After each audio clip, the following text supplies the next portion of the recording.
Good morning, everyone. Good morning, everyone. Here we are. Really good start.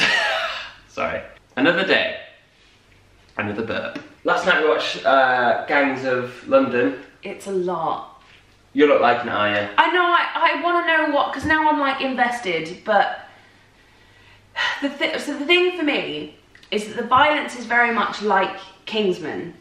Yeah. How it is almost like so much it's cartoonish. It's almost like a Marvel movie type thing, way more violent than a Marvel movie, but it's sort of like Kick-Ass. Yeah. Where you're in that sort of like superhero world and it's so like extreme that it's just not believable. But you're not in the Kick-Ass world, you're in like an actual real life London and it's meant to be like serious. Yeah. So that's, I feel like when it doesn't come with that, but it's just it's just, you know, fun and cartoony and comic bookish and we're all wearing tights, you know, when it doesn't come with that, it makes me feel really uncomfortable. But you want to watch it? Now I'm invested in the story and I want to know how the story pans out.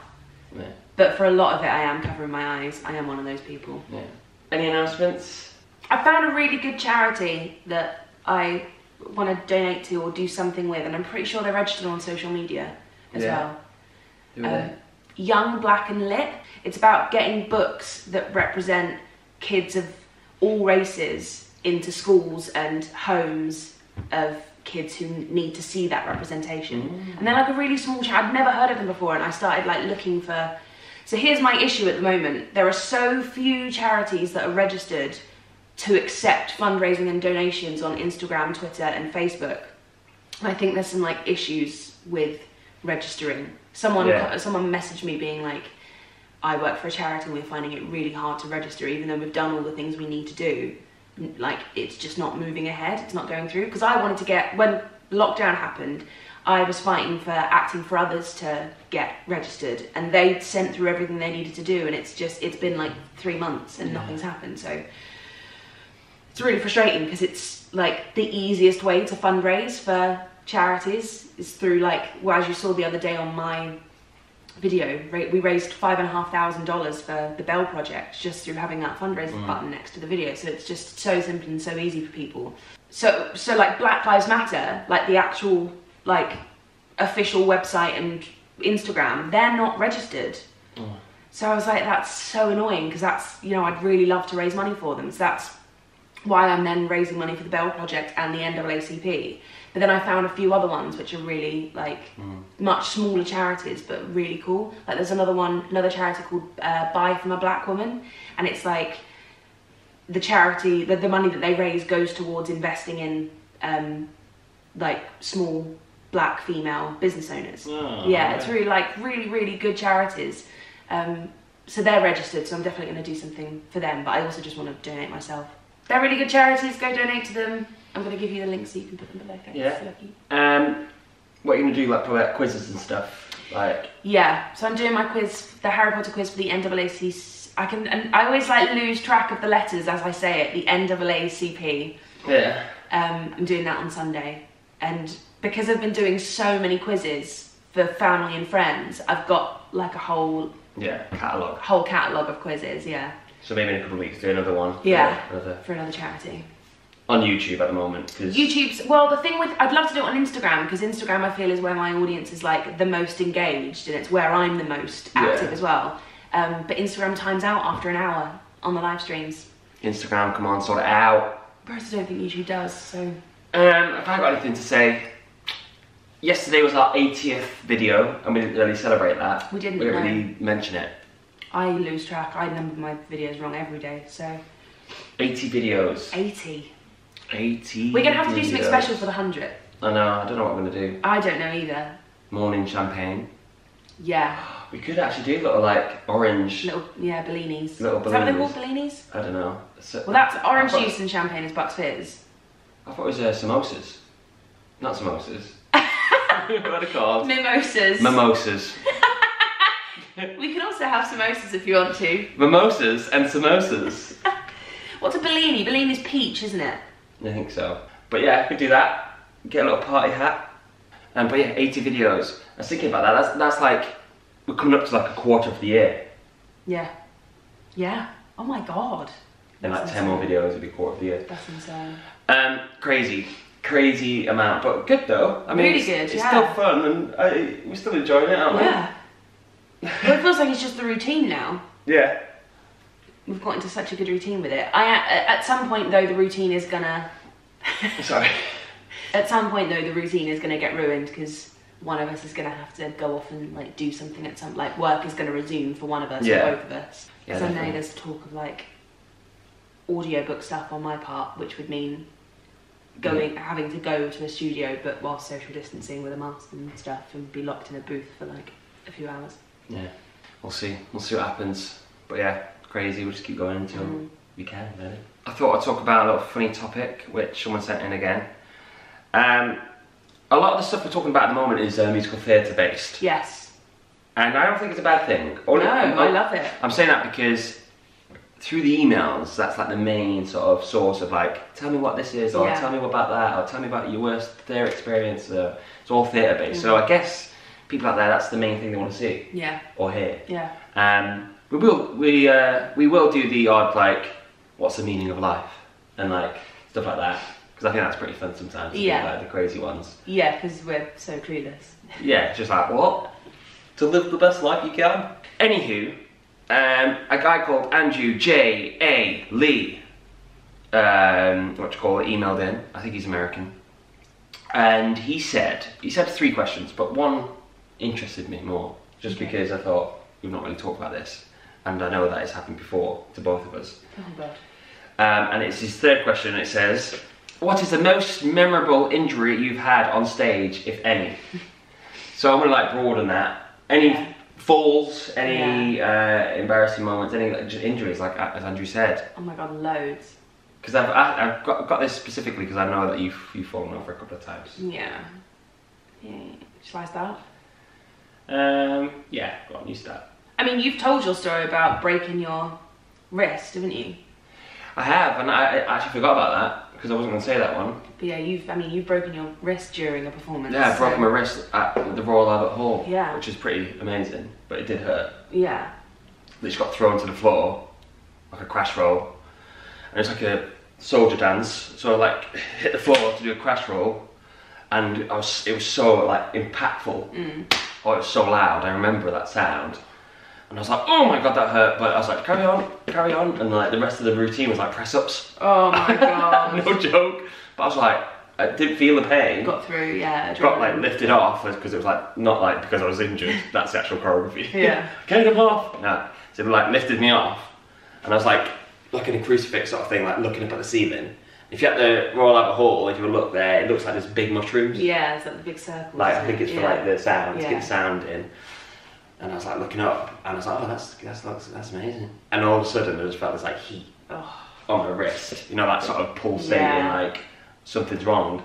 Got off stage, well not off stage, but you know, up the stairs, and you know where the circle is. Yeah. Got there, and everyone like the curtain shut. Everyone was like, "Yay, we did it, well done!" Everyone was hugging. I was like, ah. Then it hurt. I was like, oh my god, my wrist is broken. I was like hugging people with like one arm, going, I've definitely broken my wrist. Isn't this when you got on a coach as well? Just back home? For 6 hours. Yeah. With a broken wrist? Oh my god, it was the worst. I can't believe you did that. And the driver had the aircon on like full blast, and it was like the worst 6 hours of my life because I couldn't sleep because I was in pain, and then just had cold air just on my hand. I was like, I feel funny. What about you then? I have fallen over a few times.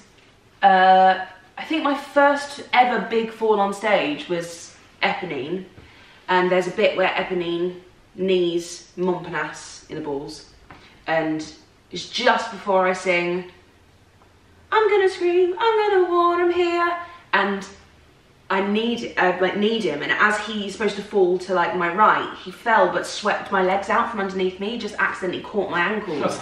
So both my ankles got hit and taken out from underneath me, so I just fell straight on my knees.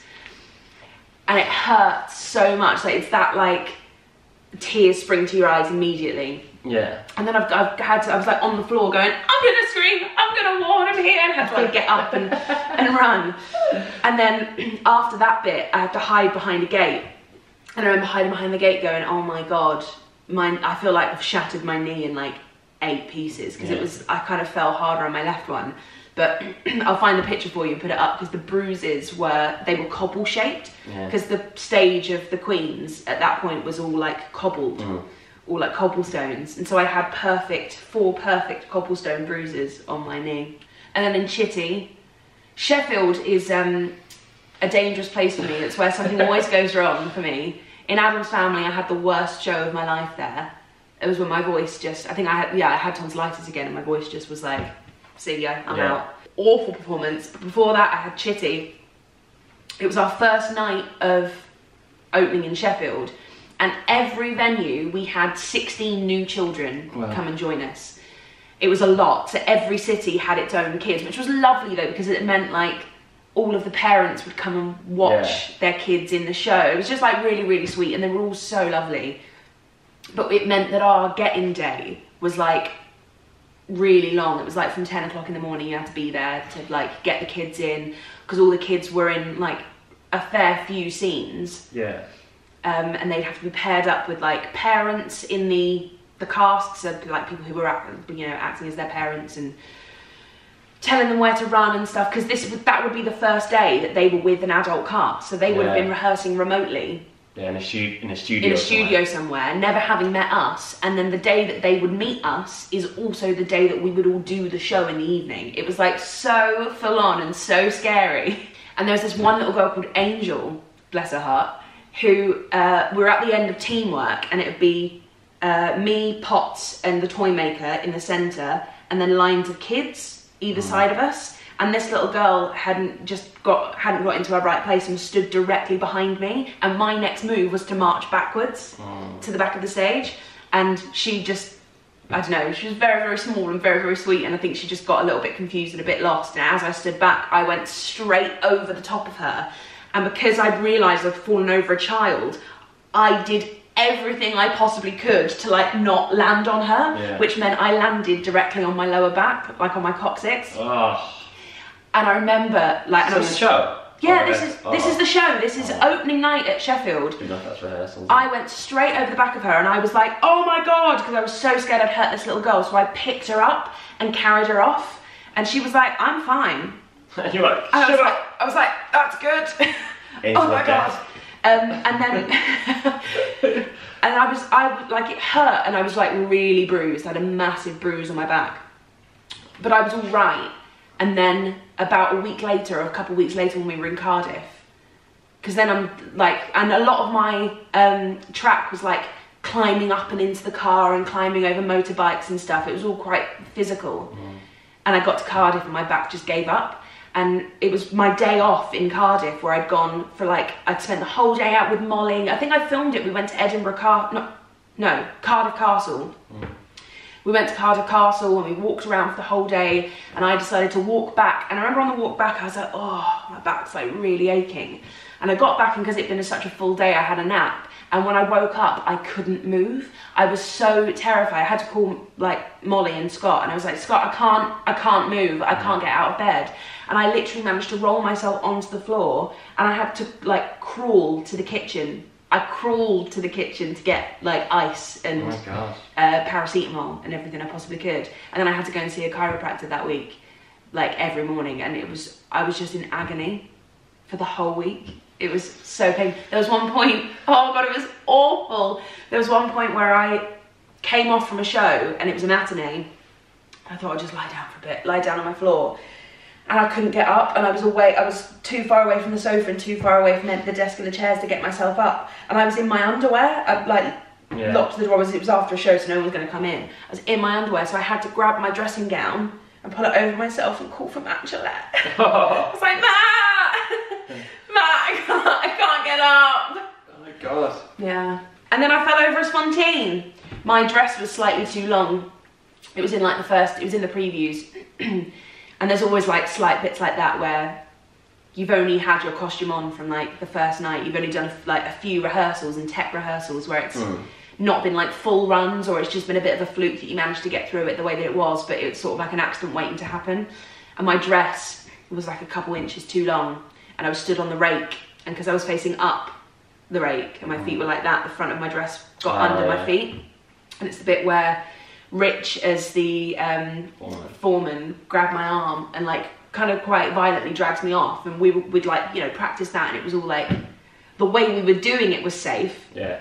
But it suddenly became very unsafe and my dress got caught under my feet. The thing is, I hit the floor again, like knees first. Always my knees. Hit the floor knees first. And he didn't quite realise that I'd gone over straight away because it all happened so quickly. So he carried on walking and just dragged me like half the length of the stage before he realised. And he was like, oh my God. Yeah, that was fun. That was like so painful. And I remember like being able to hold it together. I was like, I'm fine. Everyone was like, are you all right? You're right. I'm like, yeah, I'm good. Don't worry about me. I'm all fine. And I managed to get through to the, just before the hospital when I'm carried off from the red light district and it goes into the runaway cart. And I remember stood in my, like, because I've still then got a quick change into all my hospital stuff. And I remember just being like, like, because it was also like the embarrassment of falling over in front of like a whole crowd as well. It's like that shock that something's happened, the pain that you're in, and the embarrassment as well. Yeah. So my company manager was off that day, so we had another woman called Ella who was in being company manager, and she, as I came off stage, she had a cup of tea ready for me. She made me a cup of tea, bless her. It was really sweet. The last thing injury I remember that I had was in Back to the Future, and we were putting these pratfalls in the end of Act 1. There's a massive like chase scene, and I was like one of the goons, so like Biff and his two goons chasing George McFly and Martin McFly. And there's one bit in it where, like, it goes like Marty, George, me, Will, then Aidan. And we're like running front stage, and what the joke is that they're running this way, and someone's like mopping the floor, and that's how Marty makes his skateboard out of the mop bucket. Yeah. And he runs off with it. So the floor's supposed to be wet, but it's not wet. And like they avoid the wet floor, but we're running after them, and we like slip on the thing and like jump into the wings onto a crash mat. And like the director wanted it in, and I wanted it in, to be honest, because I thought it would be pretty funny, because we sort of like nailed it near the end. Yeah. We were getting pretty good at it. And he was like, right, we've got about an hour before like rehearsals are finished, because we're like rehearsing in the day still, because it's previews. And I was like, we'll put this in tonight, you know, if all is well. It's like, yeah, so we'll just go from the top. So just slowly just run. It's just me and Will really had to do it, run and fall and jump into the wings. So my fall was like a forward fall, so again like a crash roll, so jump and then crash roll it out of it. And Will's was like a sort of back, you could flip that way. And we did it a couple of times, it was fine. And there was one more time, and I don't know what happened. Well, I do now, but at the time I didn't know. I ran into the wings, jumped, because that's the thing as well, like you've got to think, we had to change the lighting plot because there's so much light on stage, and you're jumping into dark. Yeah. So it's a bit scary. Yeah, it's terrifying. So you only can just see the crash mat, and there was like a light there, and we're like, can we get that light out? Because we actually can't see the crash mat. So if the crash mat's not set, we wouldn't know. Yeah, you're just jumping into solid floor, yeah. Imagine. So anyway, we did it, and I crash rolled out, because obviously you don't, when you crash roll and you're just moving, you don't know if anything hits you, you don't know what you've hit. And I just felt a smack at the side of like, honestly sweet, like right in the middle of my temple. Perfect. Sweet spot, and I was like, whoa, I just felt like I just got hit like hard. Yeah. And there was two people on the crash mat, like with their feet on it, like just on it, so the crash mat won't move. Because if I jumped on it, it would always move. Yeah. And I got up and my mate Justin was there, and I thought it was him. And I was like still proper dazed, and I grabbed his like his leg, because his leg was on it. I was like, oh mate, is your leg all right? Because I think I hit your leg. And he went, oh, it wasn't me. You know, he didn't hit me. Yeah. I was like, what the hell was that? And there was like a stagehand there as well. But in my mind, I was thinking, it can't be her, because it came from that side. Yeah. Where Justin was. Anyway, I was literally like dazed. Well, you texted me thinking you had concussion. I did. I think I did. Like a mild concussion. Anyway, I go upstairs. And I'm like looking in the mirror like that. I'm like, I've got concussion. Like I just couldn't. Everything was weird. I just felt really shaky. Like really just weird. And Justin came in. He's like, "You all right, mate?" I was like, "Oh." I was like, "Yeah, my head, dude. Like it hurt so much." And he's like, "I think I know what happened." I was like, "Why? What happened?" The person who was a stagehand, who had her foot on the crash mat, she was like neat, like I can't really do it on the camera, but rather than just doing that and like leaning back, she was like that with pressure. So her knee was like over the crash mat. So I rolled in, smacked her knee on my head. And obviously it was that impact. And then afterwards to Justin, as I walked away, she was like, "Oh, I think I might need a knee pad every night for this." And Justin was like, he's not supposed to headbutt your knee. She thought like, "Oh God, I think I might need a knee pad for that." It's like, that should never happen. You should be like doing that. Yeah, you should be like that. But I went downstairs to the company manager and I had a little assessment and he was asking about my name and stuff, and I was fine. I did the show that night, but they took the pratfalls out that night, and then a couple of days later we put them in. Put them back in with a bit more time. It was fine. It was absolutely fine. But I was like a stickler for that, because if I saw there was some like other stagehands that took over Justin's bit. Yeah. And one of the ASMs was like, "Right, Ollie," and he did that thing again where he put his foot on it and like leaned in a bit, like to put his pressure on. But that just meant his knee was over the mat. And I was like, "Dude," I was like, "You can't have your knee like that, mate. Like, I'm so scared of getting kneed again, because that absolutely like ended me. And if that happens in a show, I don't think I'll be able to go back on." And he's like, "All right," and then it became a thing that they would always make sure that the knee wasn't over it. But that was quite a bad one, because that was a headshot. Yeah. Honestly, like, it felt like I got hit by like someone big. Yeah. I was just on the floor like, "God, dude, is your leg alright?" Because I've just been absolutely ended. You just reminded me of when I got hit in the head with my own mallet in Heathers. Because we had this like big fight scene between Veronica and JD at the end of the show, and it was all like choreographed by a fight director. It was all like like properly done. But the lighting, it's one thing doing it in a rehearsal room, and then as soon as you're on stage and you're like, "Right, so this is what you're going to be doing in," we were like, "Oh my God," because it was supposed to be a boiler room, so the lighting was all dark, strobe effects with a massive like spinning fan on the floor, so it was like a projection of a spinning fan. So like, it's hilarious. I wish I could like show you my memory of what I used to see every night, because it was strobe lighting. It was just Jamie's face like that coming at me in like flashes. It was so hard to see, and it'd be that like, you knew when the moment was coming that all the strobes would go. "I wish I had more TNT, and it'd be like a scream, and it'd go, "Hey yo, Westerberg," and it'd all like go, and that's when the fight would happen. And there was one day where I just sort of like, I can remember the choreography, and it was like a spin out like that, and I hit myself on the head with my mallet, because I sort of just lost control of it, because it would have been a night where one of us was feeling like particularly like going for it. And yeah, I hit myself over the head with my mallet, and it was because we were like really close to the end of the show. We were okay, and like I could get through the end of it, because I was supposed to be a bit sort of like dishevelled and out of it. But yeah, I remember sitting in my dressing room in between shows, like feeling sorry for myself with an ice pack on my head. So that was that. Injuries, falling over. There's many more. I'm sure there's like loads that people have done. Yeah. But the show must go on, as you always say. Yes. Right. Thanks for popping by, everyone. It's been emotional. Stay safe out there. Don't fall over on stage. I think that's going to be a good one. Don't fall over on stage unless you're meant to. Yeah. Okay. That's it. Really nice and simple. Yeah? Yeah. Bye, everyone. Bye. Have a good day. Don't fall over.